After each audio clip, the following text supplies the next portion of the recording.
Como vencer os principais inimigos da renovação da mente. Então, nesse início do capítulo 7, ele vai citar Lucas 8, 5, 15, da NVI, que é a parábola do semeador. Né? Bom, nessa parábola, há um semeador intencional, o próprio Cristo, lançando a semente num caminho que foi arado e que foi preparado.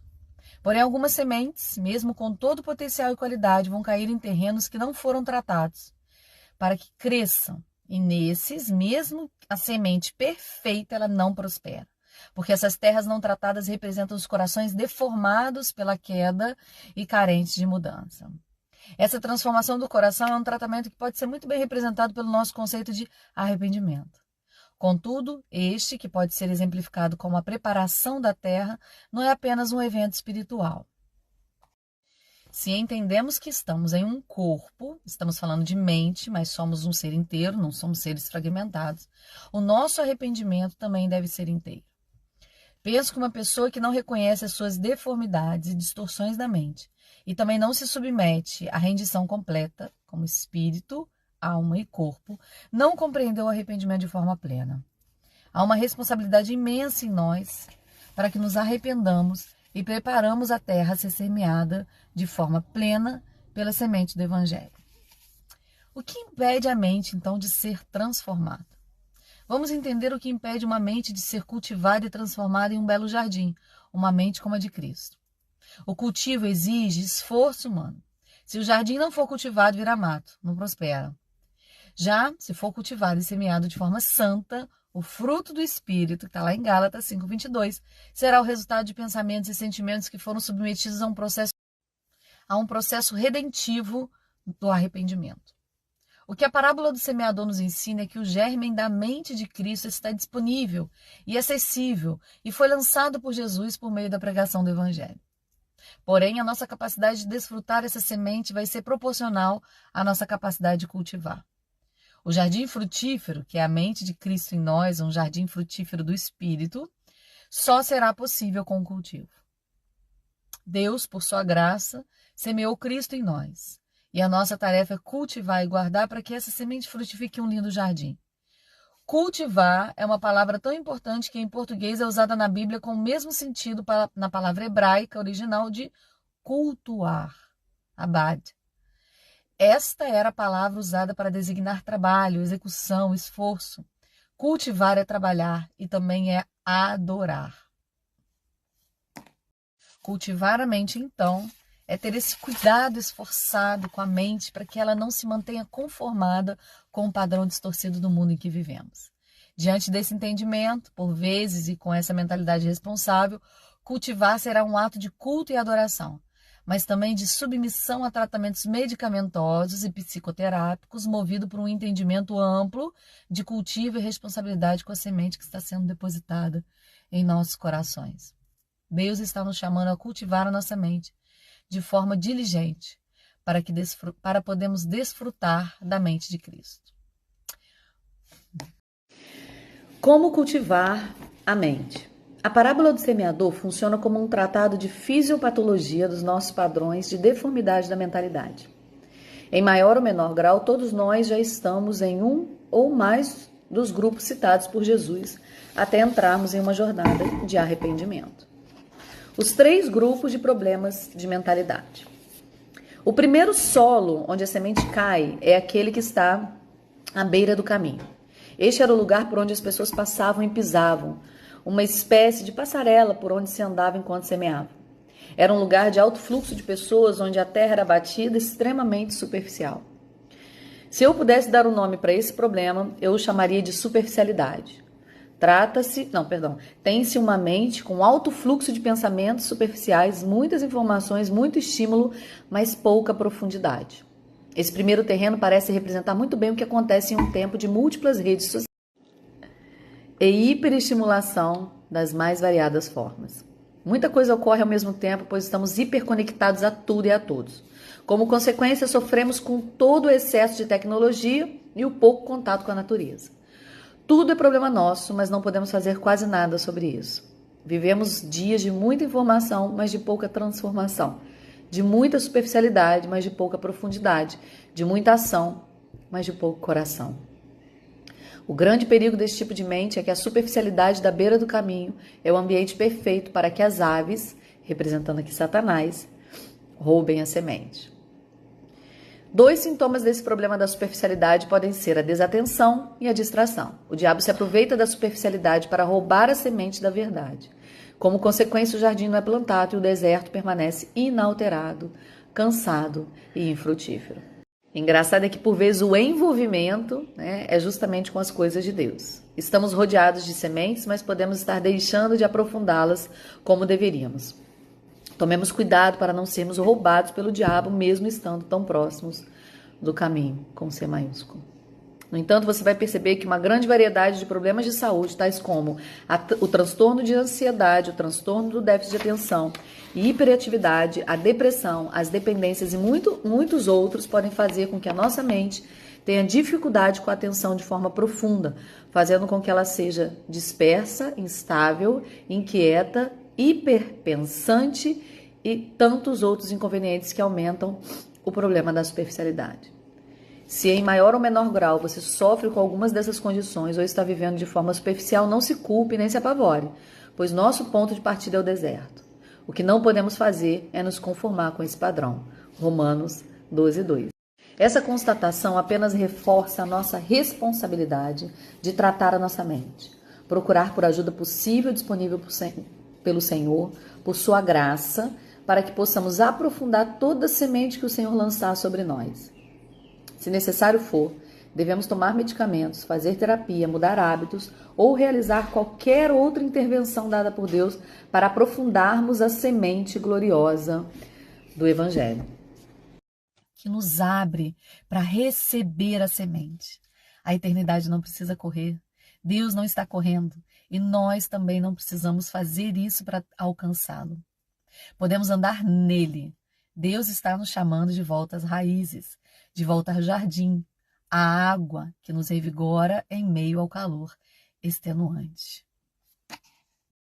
O segundo tipo de solo citado por Jesus é aquele entre as pedras. O grande problema de uma mente entre pedras, citado por Jesus, é o crescimento rápido, mas sem fincar raízes. Como consequência da pressa para crescer e da falta de raízes, não há umidade, causa da morte da semente. Se olharmos de relance, aparentemente o problema que impede a semente de prosperar é o sol, que está representando as tribulações e as perseguições. Mas a verdade é que o sol nasce para todos. O grande problema não é a falta de sol, mas de água, por falta de raízes. A queda alterou a nossa percepção de tempo, de recompensa. Perdemos o que é eterno, por isso agora temos pressa. Porém, o que é eterno não tem pressa. O que é finito tem medo da finitude e precisa de resultados rápidos. Uma consequência desse fato é que nascemos programados para a inconstância, pois não obtemos resultados no tempo que esperávamos. A falta de recompensas imediatas nos leva à inconstância. Somos instáveis, oscilamos, desistimos rápido demais, retrocedemos ao estado desértico em que iniciamos. Mas a pressa não está relacionada apenas à inconstância. É um ditado comum afirmarmos que a pressa é inimiga da perfeição. Entretanto, eu vejo a pressa como a inimiga de muitas outras dádivas do Senhor. A pressa é inimiga da degustação. Quem está com pressa não sente o gosto das coisas, não experimenta, não as desfruta. A verdade é que quem sente mais do gosto sente menos desgosto. Quem desfruta mais se frustra menos. Não sei se você já reparou, estamos vivendo cada dia mais, né? Porém, temos menos memórias e a sensação de que vivemos menos. Nossos antepassados viviam menos em quantidade, mas viviam mais intensamente. Construíam mais memórias e viviam uma vida com mais brilho. Havia menos pressa, havia mais presença. A pressa não é apenas inimiga da perfeição e da degustação, mas também do amor. Você vai lembrar do texto de 1 Coríntios 11, o qual diz que o amor é paciente. A realidade é que é impossível amar com pressa, já que esta destrói nossas mentes e nossas pontes. No entanto, a pressa não tem apenas inimigas. A pressa é a melhor amiga da depressão. Não é à toa que dentro da palavra depressão, vemos a palavra pressão. Eu costumo dizer que o aumentativo de depressa é depressão. Hoje em dia, vamos nos sentindo paulatinamente mais pressionados, rebaixados e, em grande parte das vezes, depressivos. A pressa é alimentada pela percepção de atraso, sentimento quase unânime nesse tempo de grandes comparações, em que nos sentimos sempre atrasados em relação às pessoas que chegaram aonde gostaríamos de chegar. Via de regra, porém, esse não é o lugar que Deus desejava para nós nesse tempo. Por esse prisma, vemos como é perigoso e sensível o tempo em que estamos. Hoje temos acesso à vida de todo mundo e isso tem nos feito muito mal. Quantas vezes não achamos que Deus está apressado e que nós é que estamos atrasados? Todavia, quando olhamos para as Escrituras, não vemos relatos de Deus correndo. Por outro lado, sobram referências nas quais o Senhor chama pessoas para andar com Ele. Foi assim com Enoque e Abraão, foi assim com Jesus, que além de caminhar com seus discípulos, disse abertamente: eu sou o caminho. Veja que Jesus não é uma corrida, ele é um caminho, com C maiúsculo. Por vezes, a pressa não é resultado apenas de excesso de comparações, mas também de excesso de atividades. Esse ponto vai ficar mais evidente quando o terceiro tipo de terreno for evidenciado, tá? Se você é um desses que vive apressado, com a percepção de atraso, correndo contra o tempo, também quero fazer a você um convite à graça, um convite ao eterno. A terceira terra que Jesus compara a nossas mentes é aquela rodeada por espinhos. Os espinhos pressionam, sufocam, asfixiam o crescimento da semente.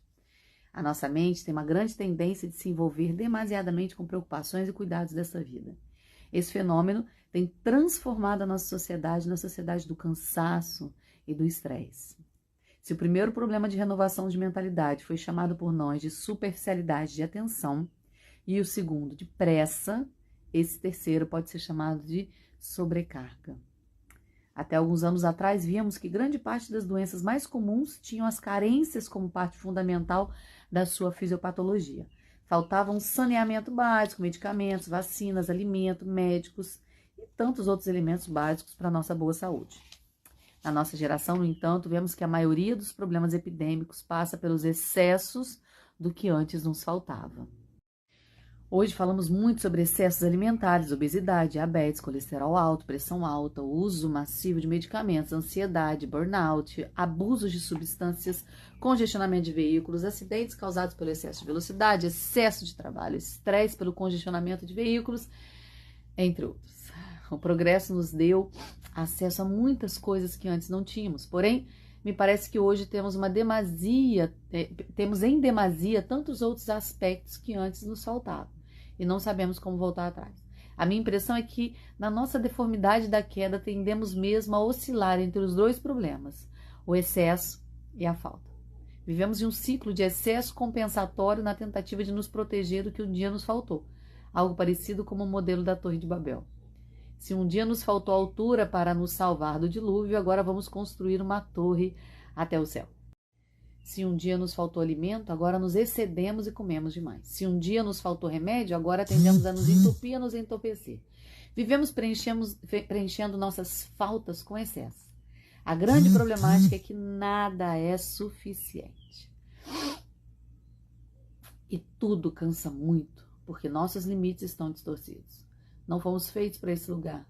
Nunca seremos plenos no deserto que essa queda nos deixou. Esse problema é tão intenso que identifiquei em meus atendimentos o que hoje chamo de síndrome da sobrecarga. Essa condição, para mim, é o verdadeiro mal do século, pois tem causado grande parte das condições clínicas que nos afetam, causando inúmeros prejuízos pessoais, profissionais, familiares e até espirituais. Vejo a sobrecarga como uma causa raiz para grande parte dos problemas da nossa sociedade. Seria como uma árvore de ponta cabeça. Por definição, entrar em sobrecarga é ultrapassar os limites. Essa sobra ou excesso de carga nos faz entrar em fadiga. E após a manutenção do estado de fadiga, vem a danificação das estruturas. Quando Moisés foi falar com o faraó, a proposta foi aumentar a carga de trabalho. Identifiquei 5 sobrecargas principais no nosso tempo: física, mental, emocional, financeira e ou espiritual. O interessante é que elas funcionam como um ciclo. A sobrecarga física pode levar a uma sobrecarga mental, que pode levar a uma sobrecarga financeira, que pode levar a uma sobrecarga emocional, que pode levar a uma sobrecarga espiritual.